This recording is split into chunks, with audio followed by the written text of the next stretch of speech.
Good morning and welcome to take 5 of week 53. I suppose it's not morning right now. You could be watching this at 7 p.m. or noon or midnight or 5 in the morning. I don't know, but it's morning for me. I'm a little bit sleepy because I don't normally get up this early, and I just wanted to make a video. So one thing is it's week 53, and I did not think I would be making a video on a weekly basis anymore after the year mark. I didn't think I'd be weighing myself every week after the 1 year mark. However, to be perfectly honest, I'm a little bit fearful and scared to stop doing this because it keeps me accountable, and in a way I feel safe. If I skip an entire month of weighing or videos, that's a lot more time to slip and mess up than if I'm making a mistake for a week and I can tweak it after a week when I realize that, hey, I'm going down the wrong path. So you guys are going to be seeing me at least for a little while longer. One thing I wanted to say is I had 2 people contact me recently, and they were kind of upset about things I said. They felt like I was judging them in a way. And I just want to say that when you have a similar problem as somebody else, things they say are going to hit really close to home. And, it's not uncommon when I'm talking to people feeling, thinking, oh, I feel just like that, I've thought that, I've done that, I've whatever, and that's why you can relate to me, because we have a similar issue. Just because I'm thin now doesn't mean I don't still have an issue with food. So for those of you that are still heavy and haven't lost weight, when I'm saying certain things about myself, I'm not in any way, shape, or form judging you. So I do apologize if it's come off that way in the past. I'm just being reflective and hoping that some of my insight can help other people. With a food addiction, we wear our affliction on the outside. What that means is generally when a person has food issues, you can tell by looking at them. We wear our problems on the outside. When someone has a drug alcohol addiction, a gambling problem, a sex addiction, a work addiction, a shopping addiction, whatever it is, they can hide those things for a really long time.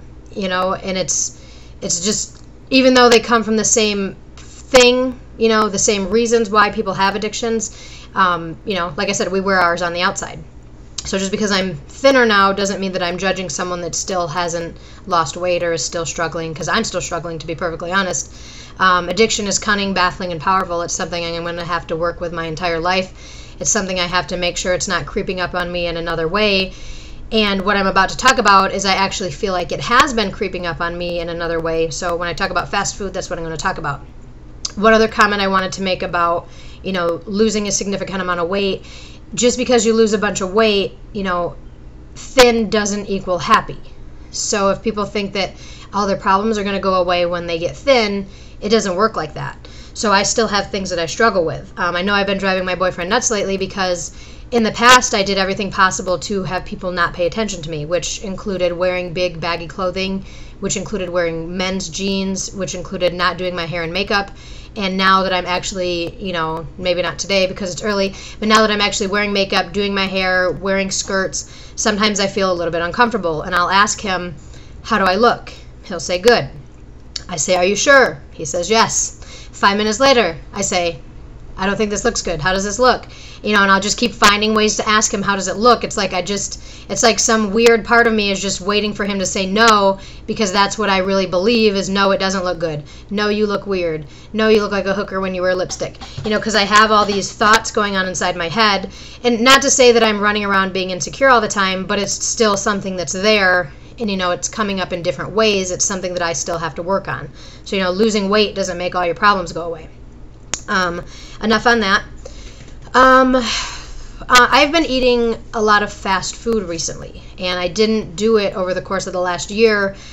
To be honest, I'd probably only eaten fast food maybe, 5 times, 6 times over the last year, maybe a couple more, but it was generally something like a small Wendy's chili, very occasionally a salad, and I think 1 or 2 times I had like a chicken wrap or chicken nuggets.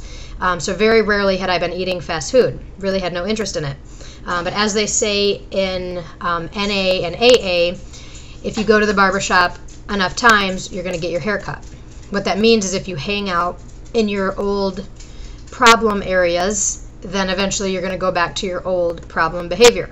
So, excuse me, I have like the hiccups or something. With me going to fast food to get the Wendy's chili, it was only a matter of time until I ordered something else. And I've eaten fast food, 5, 6, 7 times this week, which is so unusual to me. But one day I went to McDonald's and I had a I don't know, like a Frappuccino and a chicken wrap. And at Wendy's, I got, instead of getting my normally chili, I got a Southwest taco salad. And then the next day, I got chicken wings, the honey barbecue. And I was thinking, oh, they can't be that bad. It's just chicken. So halfway through eating them, I decided to look up on the daily plate the nutritional value of my Wendy's honey barbecue wings. And I found out, I believe it was 580 calories and 75 grams of carbs. Now, I'm not really big on watching those things. However, I know that that is extremely unhealthy and unusual for such a small amount of chicken to have such a high calorie count and to have such a high carb count. So I actually stopped eating what I was eating. And then later that day, which was yesterday, I started having some more food cravings. I've been having crazy food cravings over the last week. So I'm trying to think, like, what's going on with me? Am I stressed out? Am I sad? Am I mad? Like, why do I keep wanting to eat everything? And as I'm sitting in the Taco Bell drive-thru at 11:50 last night, and my boyfriend made a comment about, wow, look how many people are here. There was like 10 cars in front of us, 2 cars behind us. He made a comment about, how many people are eating fast food right now. And then it kind of clicked with me is what's going on with me is I've been eating fast food and it's setting off some sort of like a physiological thing, like a sugar craving in a way that I keep craving it like crazy. So, that's when I said earlier, addiction is cunning, baffling, and powerful. It's my food problem started to creep up on me really slowly without me even realizing it, as I started craving this fast food really bad because I've been eating it. The thing is when I don't eat it, I don't crave it at all.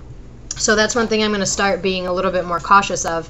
I read you guys something before from this book, The Glycemic Index Diet, and I wanted to read a little comment about, what fast food does to you.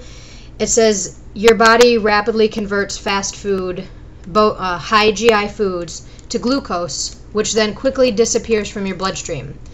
Something most of us experience regularly is the lethargy that follows an hour or so after eating a fast food lunch, which generally consists of high GI foods. The surge of glucose followed by the rapid drain leaves us starved of energy. So what do? Around mid-afternoon, we start looking for a quick sugar fix. So what it's saying is, when you're eating these type of foods, it enters your bloodstream really quick, and then it sends you on a crash, and then you start craving it to pull yourself back up again. So it's showing a little chart. The red is fast food, the green is kidney beans, and it's talking about how the glucose is broken down into your body. And I'm really interested to start learning more about nutrition. I think I told you guys before I'm about to start a nutrition program, so that's going to be very interesting. But I mean, it makes perfect sense of what's been going on with me and my food cravings, looking at, what fast food does when you eat it. Another thing I was talking about with my boyfriend when we were in the Taco Bell drive-thru was the psychological tactics that they use in their marketing. For instance, the colors red, orange, and yellow are associated with eating and food. So if you think of any major fast food chain that has done well over the years, what is their color scheme? Red, orange, yellow. If you think about Taco Bell, McDonald's, Burger King, Pizza Hut, Checkers, they all use those colors. When I was at the McDonald's drive-thru, I was like, geez, man, they make food look like a cartoon, like it's so fun and exciting and everything's neon and colorful, and you just want to eat it because it looks so fun and nice and shiny and new. And then I was thinking, like, God, like, food isn't supposed to look like that. Food is not supposed to be neon. So when I'm sitting in the McDonald's drive-thru looking at this neon pink, neon yellow drink, I'm like, that's kind of scary. Food is not supposed to be neon. Food is not supposed to be fun and exciting. But they make it that way because it's a big, commercialized thing now. They're about making money. And something I commented before is, be very careful when someone says, would you like to supersize that? Would you like to upgrade? Would you like for 20 cents more to add this? If I went there for one taco and they say, well, would you like the combo? No, I just want one taco. But most people say yes because they look, oh, it's only $1 more, let me do it. It's not a value if you're hurting yourself. It's not a value if you're taking hits on your health. So just because it costs 10 cents, 20 cents, $1 more, it's not a value. What else? Another thing with fast food is a lot of it is altered to give us that kind of like, sugary high buzz to keep us wanting more, to keep us craving more. And I am actually coming up on the end of the time, so I'm going to end here. But I do thank you for watching. All of your comments, I really appreciate it. They keep me going. They make me, motivated to keep making videos. They help me stay on track and all those sort of things. So I do thank you so much. And wherever you're at in your journey, keep up the good work.